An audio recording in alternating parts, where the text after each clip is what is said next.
کل دوپہر 12 بجے کے قریب شیخ وقاص اکرم جو کہ سیکرٹری اطلاعات ہیں پاکستان تحریک انصاف کے،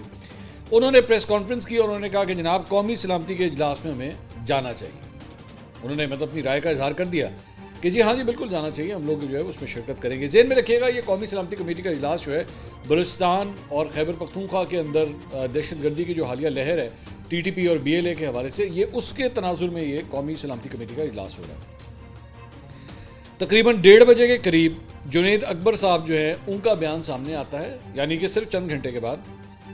اور وہ کہتے ہیں کہ جی ملاقات کے عمران خان صاحب سے ملاقات کے بغیر ہمیں شرکت نہیں کرنی چاہیے۔ وہ اپنی رائے دیتے ہیں کہ ہمیں شرکت نہیں کرنی چاہیے اگر خان صاحب سے ملاقات نہیں ہوتی۔ 3:30 بجے کے قریب صاحبزادہ حامد رضا کا نام آتا ہے اور ان کا بیان آتا ہے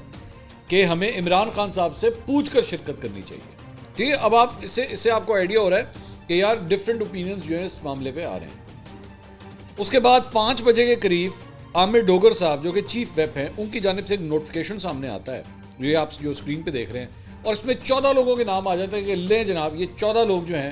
وہ پاکستان تحریک انصاف کی نمائندگی کرنے جا رہے ہیں قومی سلامتی کمیٹی کے اس اجلاس میں۔ اور اس سے اب واضح ہو جاتا ہے کہ لو جناب پاکستان تحریک انصاف جو ہے وہ اب شرکت کر رہی ہے، اس نے فیصلہ کر لیا ہے، اس نے یہ 14 نام بھی سامنے دے دیے ہیں۔ اس کے بعد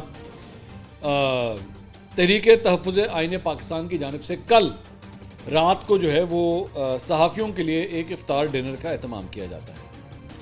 اور اس میں محمود خان اچکزئی، علامہ ناصر عباس، صاحبزادہ حامد رضا، پی ٹی آئی کے دیگر رہنما بھی جو ہے وہ شرکت کرتے ہیں۔ اور اس تحفظ آئین پاکستان کے جو ترجمان ہیں اخندزادہ حسین صاحب، وہ ٹویٹ کرتے ہیں کہ جی تحفظ آئین پاکستان الائنس جو ہے وہ اس میں شرکت نہیں کرے گا۔ اب ذہن میں رکھیے گا اس الائنس کا حصہ پاکستان تحریک انصاف بھی ہے، ٹھیک ہے۔ رات 8:54 کے اوپر جو ہے وہ پاکستان تحریک انصاف کے ایم این اے شاہد خٹک صاحب جو ہیں وہ ٹویٹ کرتے ہیں، اور وہ کہتے ہیں جی مجھے نہیں پتا اس معاملے پر عمران خان کو اعتماد میں لیا گیا ہے یا نہیں، لیکن کمیٹی پر مجھے شدید تحفظات ہیں، کمیٹی پر تحفظات ہیں۔ بیسکلی جو 14 رکنی کمیٹی بنی ہے ان کو اس کے اوپر تحفظات ہیں۔ 9:30 بجے کے قریب خبر آتی ہے کہ جی عامر ڈوگر صاحب نے اسپیکر قومی اسمبلی سردار ریاض صادق سے ملاقات کر کے پی ٹی آئی کے 3 رہنماؤں کی جو ہے وہ درخواست کی ہے کہ جی ان کی عمران خان سے ملاقات کروائی جائے، اور اس کے بعد عمر ایوب نے اسپیکر ریاض صادق کو خط لکھا کہ عمران خان سے ہماری ملاقات کرے، انہوں نے بھی خط لکھا۔ رات کو تحریک انصاف کی پولیٹیکل کمیٹی کا اجلاس ہوتا ہے، ہنگامی اجلاس ہوتا ہے، اور رات 12 بجے کے قریب خبر آتی ہے کہ تحریک انصاف اجلاس میں شرکت نہیں کرے گا۔ رات کو 12 بجے یہ کلیئر ہو جاتا ہے کہ جناب اسی یو ٹرن لے لیا ہے، اور دوپہر تک جو ہم نے جو لسٹیں دی 14 لوگوں کی، وہ ہم سے بھول ہو گئی، ہم کا معافی دے دو، اور ہمیں پتہ ہی نہیں تھا کہ یہ 14 جو ہے وہ کس طرح لسٹ بن گئی۔ آپ صرف اندازہ کیجئے کہ یہ فنکشننگ اس طرح ہو رہی ہے اس سیاسی جماعت کی۔